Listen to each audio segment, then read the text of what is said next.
Oda seems to have this idea that One Piece is going to end in the next few years, but when we look at all of the unanswered questions still left in the story, I think he might be a little bit crazy if he does. That, or he's just lying to us. So as we go into this last arc of the story, let's take a look at all of the unresolved issues that Oda has left. As always, if you enjoy the One Piece content here on Anime Uproar, remember to let us know by leaving a like on this video. And of course, remember to subscribe so that you never miss any of our future videos as well. But before we talk about what's missing in One Piece, let's talk about making sure nothing is missing from you with keeps. You might not know this because we are always using the Anime Uproar avatar, but both Animac and I have pretty luxurious manes going on, and our hair is extremely important to us. But while we might have it lucky, people like my brother are already beginning to thin up top. And actually, he's been using keeps for about a year with pretty great results, so I'm super excited to be working with them. For those who don't know, Keeps is an online subscription service that delivers clinically proven treatment for combating your hair loss directly to your door. These are both affordable and completely personalized specifically for you,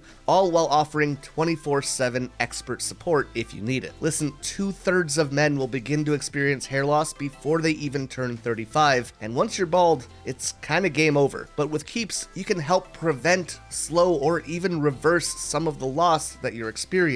And that's why it's so important to get ahead of it. Keeps has everything that your hair needs, and they help you stay on track by reminding you when your supply is running low or when you would need a refill. So whether you're trying to prevent hair loss, grow it in a bit faster or thicker, or just trying to take better care of your hair in general, remember that Keeps has you covered. Hair loss stops with Keeps. And to get 50% off your first order, you can go to keeps.com/animeuproar or click the link in the description. That's keeps.com/animeuproar. Okay, for the most part, I'm going to be going through things in more or less chronological order, but let's clear out the most obvious and biggest questions right off the bat. Firstly, of course, we still don't know what the One Piece is. And since Animac has covered his theories on this and talked that topic to death recently, we're just going to be skipping that one here. After that, we have the Straw Hat Dreams. Zoro obviously needs to become the best swordsman in the world, and to do so he needs to either surpass or defeat Mihawk, or do so for anyone who happens to do that first. There's of course the big fan theory that Shiryu will use his clear fruit to get an advantage on Mihawk and win that way, but that's of course just a theory and not one I'm super big on anyways. Sanji of course needs to find the All Blue, Nami needs to create a chart of the whole world, Chopper is doctoring or whatever he's up to, Frankie's ship needs to reach the end of the Grand Line, Robin needs to understand the secrets of the Void Century, Jinbei needs to unite fishmen and humanity, and both Luffy and Brook need to get back to Laboon. Finally, Luffy of course also needs to give his straw hat back to Shanks, and while these two get together we can probably throw in Usopp reuniting with his father Yasopp, but I think that covers all of the big in-your-face ones. After those, the first real loose end takes place in Logtown, where we're introduced to a few threads that we still haven't followed through in any meaningful way. For example, why does Tashigi look like Kuina? Is there going to be a payoff there? I think it would be a very strange choice to have them look so similar for it to have such an impact on Zoro and then never address it. And speaking of Tashigi, we also don't know all of the grade swords that she is looking for yet. I doubt that we're going to learn or see all of the lower tier swords, but I would think that we're at least going to see the 12 Supreme Grade swords, of which we've only seen Whitebeard's Murakumo Giri, Roger's Ace, and Mihawk's Yoru. And this does kinda make sense, since as we approach the end of the series, we'll probably be meeting with deadlier and deadlier swordsmen, just based on the power progression of the series. I do, however, think it's pretty interesting that we didn't see any of these Supreme Blades in Kaido or Big Mom's crew. Staying on the topic of swords, we need to see the Shodai Kitetsu, as we've seen the Nidai and Sandai Kitetsu at this point, and it would be a little bit strange to only have the third and second iteration of the famous blade make an appearance. Logtown also introduced us to Dragon, the most wanted man in the world. We need to learn what his bounty is, what his true intentions are, what that green wind that seems to follow him is, and of course if it's related to him having a devil fruit. And finally, he obviously needs to meet Luffy at some point or another. The last thing that really needs to be addressed in Logtown is Smoker's pursuit of Luffy. Be it finally capturing him or accepting that some pirates aren't evil, there needs to be some kind of resolution to this plot thread. There could also be a plot point where he becomes a high-ranking marine, and they kind of leave an open ending for him pursuing Luffy, but I'm not super crazy about that one. From here, most things have been dealt with up until Drum Kingdom, where we meet Kureha, who first mentions the Will of D, which, like, what is the Will of D? And how does Kureha, of all people, know about it? Little Garden only really leads us to the need for Usopp to visit Elbaf and to become a great warrior of the sea, and I guess we have the question of if Dory and Bragi ever return home, now that they realize that their argument just doesn't really matter. Prior to recent events in Wano, Alabasta gave us the question of where is Pluton? Of course, we now do know the location. What we don't know is the Nefertari's original role as world nobles, specifically during the Void Century. It is great that Vivi's ancestors left Marijoa, but what were these upstanding celestial dragons doing during the Void Century? Alabasta is also the first time that we see zone fruits fused with inanimate objects. We later see this with Funkfried and a few others, but most importantly is how they all tie into Vegapunk and his research. This is kind of the beginning of the question of who he is and what his goals are, and this will constantly be brought up throughout the series. Anime filler point, but there's also the poneglyph that Luffy and Zoro find underground in Alabasta. I know it's not canon, but I'm just curious as to what could have been on it. I wouldn't want this to appear in an episode or anything, but maybe an SBS joke response from Oda would be pretty fun. Over on Jaya, we get my favorite unresolved point in the entire series, the one I'm most excited to see followed through. As Luffy, Zoro, and Nami leave Blackbeard, Nami asks who he is, and both Luffy and Zoro correct her, saying that Blackbeard is not a he, but a they. And of course, this leading into the whole Cerberus theory and opening a gajillion questions about Blackbeard. We also have the moment between Lafitte and the Gorosei, and all of these characters are more or less blank sheets to us. We don't really know anything about Lafitte's Devil Fruit, and we don't know who the Gorosei really are or how they specifically were chosen for their positions. Finally, Bellamy mentions the Lost City of Gold, the One Piece, and the Emerald City. We know the first two are real, so it's pretty reasonable to assume that the Emerald City will be too. There is, of course, the theory that God Valley is the Emerald City because the shape of the island, but this is obviously unconfirmed. Up in Skypiea, and the biggest loose end that we have here is, of course, Enel. We know that he made it to the moon, and that he has all his little automata homies, but where is he going from here? Skypiea also had our first mention of Pyrobloin, the material that gives Sea Prism Stone its abilities, and we don't really have a full explanation on how that works yet either, but I'm assuming once we learn more about Vegapunk, we'll get that explained to us as well. Soon after all of this, we have Aokiji mentioning that Garp did him a favor, but we don't really know much about that. Furthermore, with Aokiji's current position, where does that leave his relationship with Garp? Water 7 showed us that there was a giant egg on the Oro Jackson, which, why?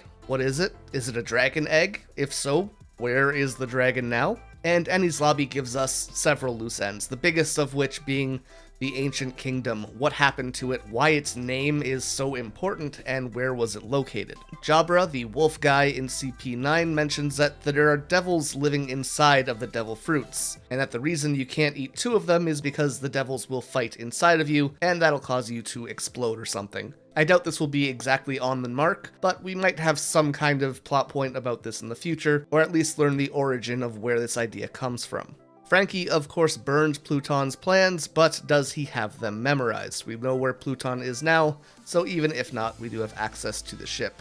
Around this point, we start learning a bit more about the Revolutionary Army as well. However, even to this day, we only really know that they exist. We don't have a lot of information on what they've actually done outside of Reverie, and very little about the organization other than their members and that they oppose the world government has been given to us. Blackbeard's Devil Fruit is finally revealed in his fight with Ace. Here, Blackbeard mentions that he has a Logia Fruit. However, it doesn't allow him to turn into his element for protection, and instead actually makes him more vulnerable to damage, which is interesting because it's the only Logia to work this way. Much like how Katakuri has a special paramecia that acts similar to a Logia, Blackbeard seems to have a special Logia that works like a paramecia. On top of that, Blackbeard's Devil Fruit seems to allow him to turn off Devil Fruit users' powers when he touches them, so it's definitely incredibly strong, and with the current events in One Piece, it raises the question of if this allows him to turn off the connection that Luffy has with Joy Boy through his Devil Fruit.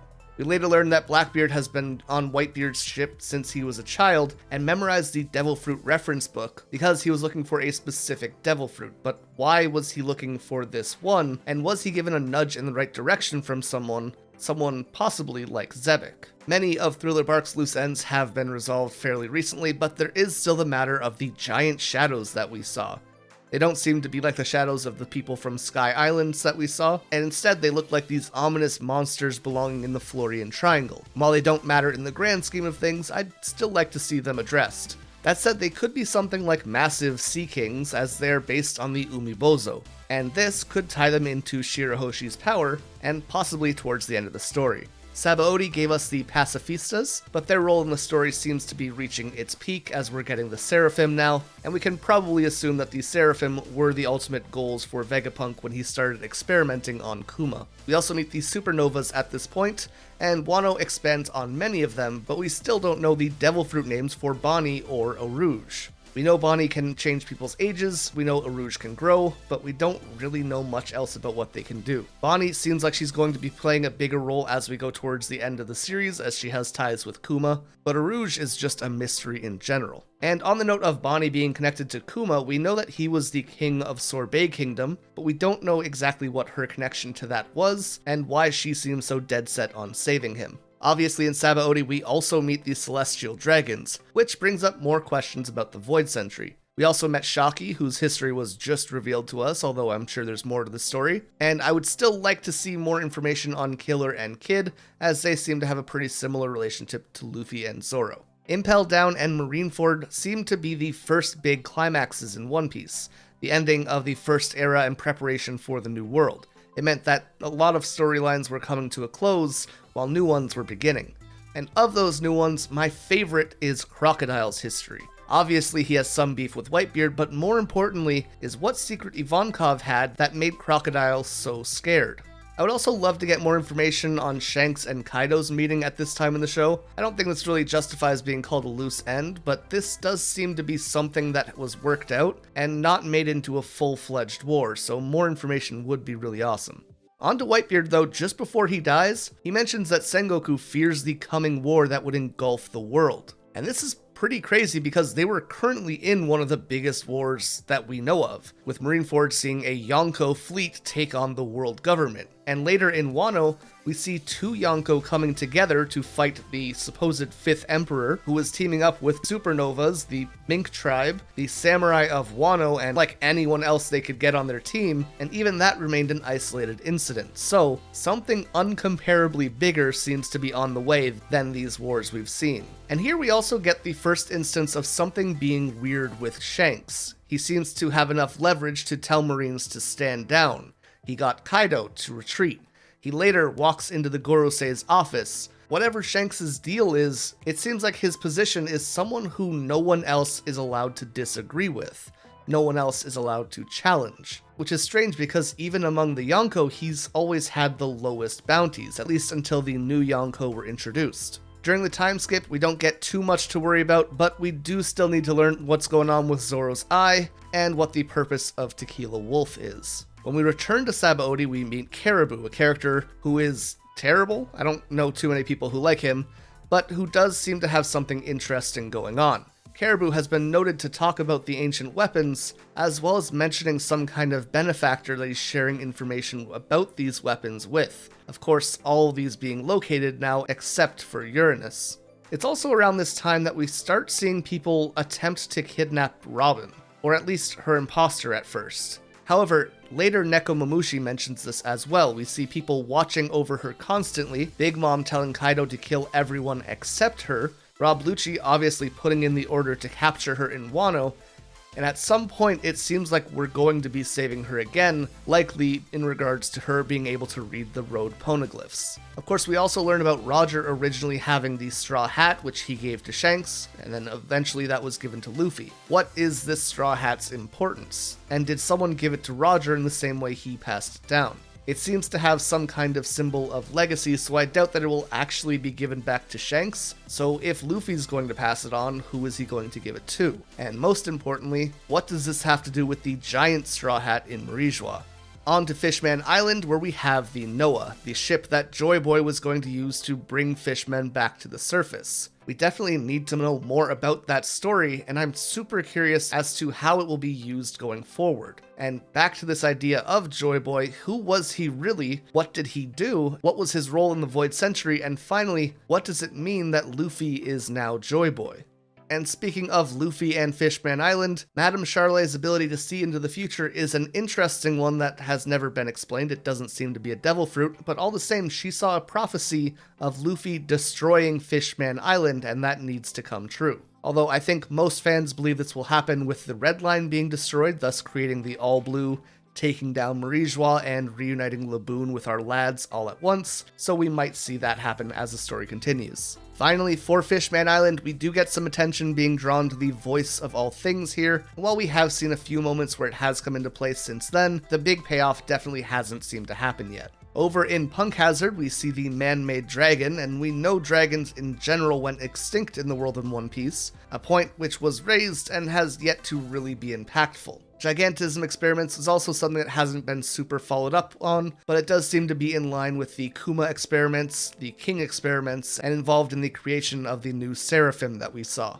Though, again, we still know very little about this overall. As I mentioned earlier, Aokiji leaves the Marines, and we don't really know what's up with him now. Although he does seem to have some connection with Blackbeard, which we hear about in Dressrosa. Speaking of Dressrosa, we overthrow Doflamingo there, which means that the entire underworld organization that he ran now has a massive power vacuum, supposedly affecting the underworld as a whole, something which might be addressed as we did learn more about the underworld emperors, people like Stussy, Morgans, Dufeld, Umit, Drugpelko, and Gibberson. In Dressrosa, we were also introduced to the new admirals, and while we now know more about Fujitora and Green Bull, we still don't know their histories all that well, other than they recently joined the Marines. However, what's interesting is that neither of them seem to have been vice admirals, so where did they come from before the Marines and why are they so powerful now?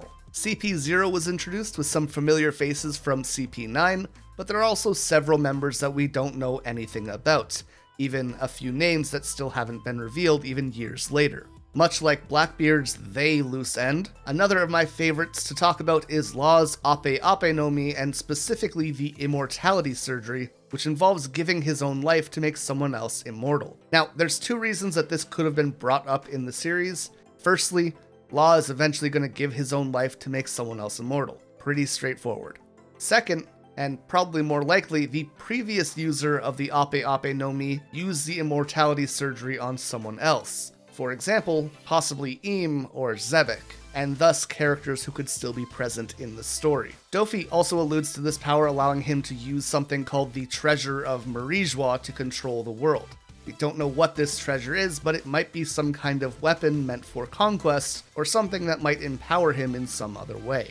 Back to the topic of Law though, his mentor Corazon tells him that the D-Clan are the natural enemies of God, which there's a whole history about that we still need to learn more about, just the D-Clan in general, because this is a pretty ominous line to never be flushed out. Finally, for Dressrosa, we had the creation of the Straw Hat Grand Fleet, and the promise to come to Luffy's aid if he needs it. And if Kaido and Big Mom together isn't enough of a reason for this to happen, I can only imagine what it's going to take. The Zoe arc gave us Edward Weevil calling himself Whitebeard's son and becoming a warlord, only for the warlords to dissolve slightly afterwards. Which, what's up with that? Who is this guy, and is he ever going to matter? The 4 Road Poneglyphs are up next, and when combined, they form an X that marks the spot where Laugh-Tale can be found. One was found in the Whale Tree on Zoe, one was in Kaido's possession, one was in Big Mom's possession, and the Straw Hats have a copy of all of these. However, the 4th Road Poneglyph vanished from the Sea Forest in Fishman Island over 25 years ago, with no one seeming to know where it went.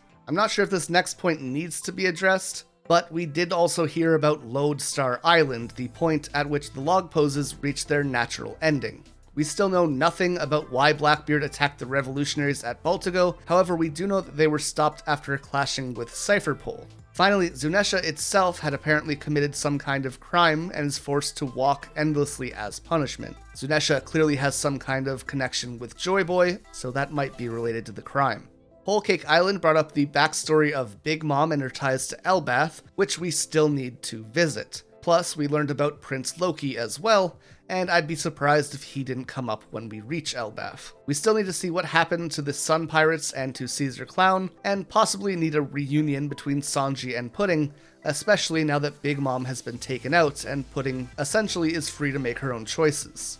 Another interesting topic from this era to me is the lineage factor in devil fruits. This idea that part of the previous user is carried into the new fruit. We see this possibly with the Nika fruit, but also with Ace and Sabo, and at least in my headcanon we also see this between Blackbeard and possibly Xebec. Finally, we get our mention of the dawn of the world. All we know about this is that the Minks are waiting for it, it involves the Poneglyphs, and supposedly the Straw Hats are the ones to bring it in. Yamato also tells Momonosuke that he needs to survive to see it. I am very interested to see what this means, although I'd imagine that it refers to the day that the world government gets taken down and the darkness from the Void Century is lifted. Next up, the God Valley incident. Just all of it. What happened to Rox? Did he die there? Why was Shanks in a treasure chest? What happened to the island? Why are the celestial dragons there? There are so many questions, and we only know that Roger was there to fight with Garp against Xebec. Speaking of things we know very little about, Imu-sama. What is their deal? I get why they're targeting Luffy, Blackbeard, and Shirahoshi, but why Vivi? Also, how long has Im been in control of the world? Is he immortal? What's with the giant straw hat that he's looking at? Who else knows about him aside from the Gorosei? The list goes on and on. And speaking of who knows what, Shanks visits the Gorosei to talk about a certain pirate. Then, having learned that Luffy defeats Kaido and Big Mom, decides that it's time to head for the One Piece. Are these events connected?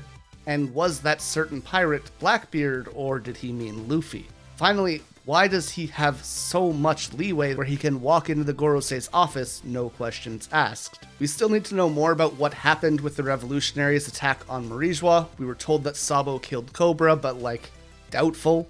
I'm sure this is going to be addressed in the next few chapters, at least slightly. We learned that Doflamingo is being hunted by assassins. This might be related to him knowing about the treasure of Marijoa, but will he really be safe at the bottom of Impel Down? Or will someone be able to target him just like Luffy was able to get to the bottom? Finally, for Reverie, Sai leaves Kano Kingdom, which I don't particularly care about, but it was brought up, so it might matter eventually. And that brings us to Wano. Firstly, what happened to Moria when he visited Hachinosu? Is he still alive? Did Blackbeard steal his fruit? If he did, does that mean that he has an army of zombies yet? One of the bigger questions is, why did Roger laugh at Laughtail? We know that he was there too early for something, and it seems that both Joy Boy and the Mermaid Princess need to be involved there, so now that those two are here, what are they needed for exactly? When Luffy enters Gear 5th and becomes Joy Boy, Zunesha mentions the Drums of Liberation. Is this related to the dawn of the world? Lunarians are brought up here with King, and it seems like the experiments they did on him allowed for the creation of the new pacifista, the Seraphim. Will they all be as durable as he was? Will they have the same weaknesses and vulnerabilities as he did? How will Yamato and Momo come back into the story now that Luffy is leaving without them? When will Yamato finally set sail like she wanted to this whole time? And speaking of teammates in general, now that the Luffy and Law alliance is over, what will their relationship be like?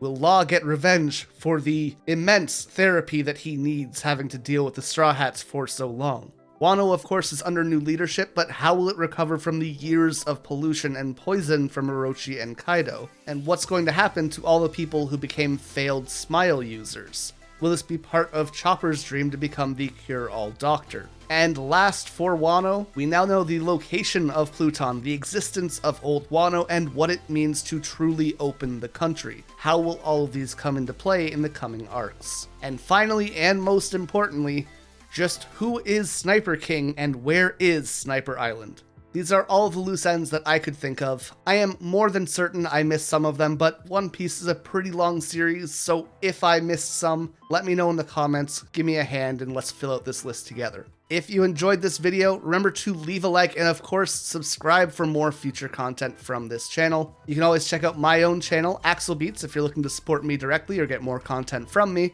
And I want to give another huge thank you to Keeps for sponsoring this video. Remember to check them out in the description down below. Until next time though, thank you guys so much for watching and I hope you all stay excellent.